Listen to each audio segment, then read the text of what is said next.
আমার ভাই ৮০ হাত নিয়ে গেছে বুঝছেন, নিয়ে যায় মানুষ বিক্রি করে দিছে।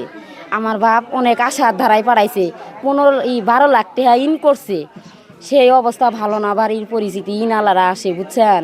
এখন নিয়ে গেছে আমার ভাই, অনেক স্বপ্ন করে গেছে যে আমি দেশত কামাই অর্জন করমু, করে পাঠামু, অনেকে আর কি মনে মধ্যে স্বপ্ন নিয়ে গেছে। যাওয়ার পরে এই এম্বাসি এলা বেচা দিছে, দেওয়ার পরে পরে ওই দেশত যাওয়ার পরে কিছুদিন থাকার পরেই 10 দিন ভাত পায় নাই বুঝছেন।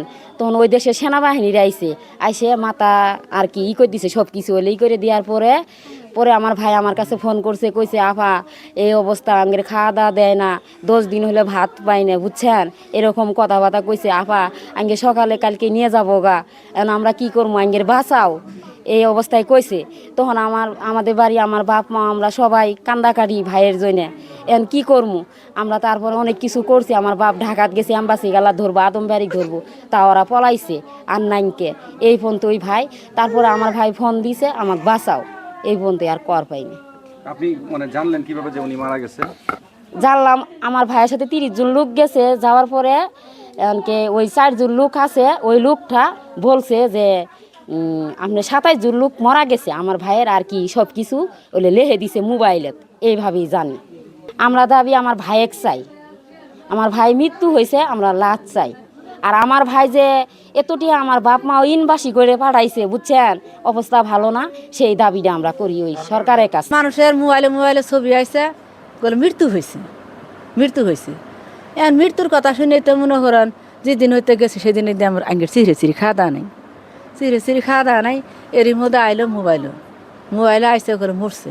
এখন তাও আমরা বিশেষ করি নেই, কতজনে কতখানি মরে, এখন বাঁচতেও পারে। তা দিয়ে যেন এখনকে নিষ্ঠ খবর ঠাহাতনে দিছে করে না মরছে।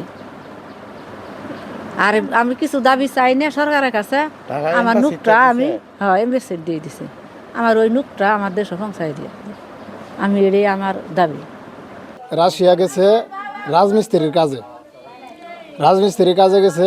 আপনার রাশিয়া যাওয়ানোর পরে 7 দিন পরে ফোন দিছে, ফোন দিয়ে দেওয়ানোর পরে বলছে যে আমরা সেনাবাহিনীর ক্যাম্পে আছি, আমাদের পোশাক আশাক পরাইতেছে, ট্রেনিং করাইতেছে, মানে টর্চার করতেছে আমাদের, মানে অনেক খারাপ অবস্থা, আমাদের যুদ্ধে নিয়ে যাবে। এই ট্রেনিং শেষ করার পরে যুদ্ধ নিয়ে যাবে। পরে এরপরে এটুক বলে সেটা পরে আর ফোন দেয় নাই। পরে আবার 29 তারিখে ফোন দিছে, 29 তারিখে ফোন দিয়ে বলছে ভাই আমারে বাঁচা, আমারে যুদ্ধে নিয়ে যাইতে থাকে, আমারে বাঁচা, আমার জীবন কখন যাব ঠিক নাই, কখন শেষ হবো আমি কইতে পারবো না, 1 সেকেন্ডের বিশ্বাস নাই, তোরা যে পার করে হোক সরকার ব্যবস্থা নিয়ে আমাদের বাঁচা, এটুক বলছি। বলানোর পরে হঠাৎ করেই কয়েকদিন হইল আপনার মৃত্যুর সংবাদ আসছে যে মাহফুজ মারা গেছে, ড্রোন হামলায় মারা গেছে, এটুক বলছে।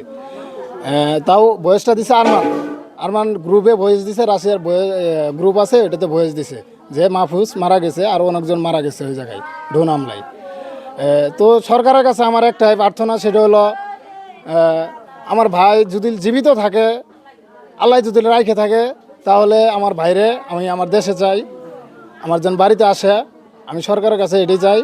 আর আমার ভাই যদি মৃত্যুবরণ করে থাকে, তাহলে আমার ভাইয়ের লাশটা ফেরত চাই।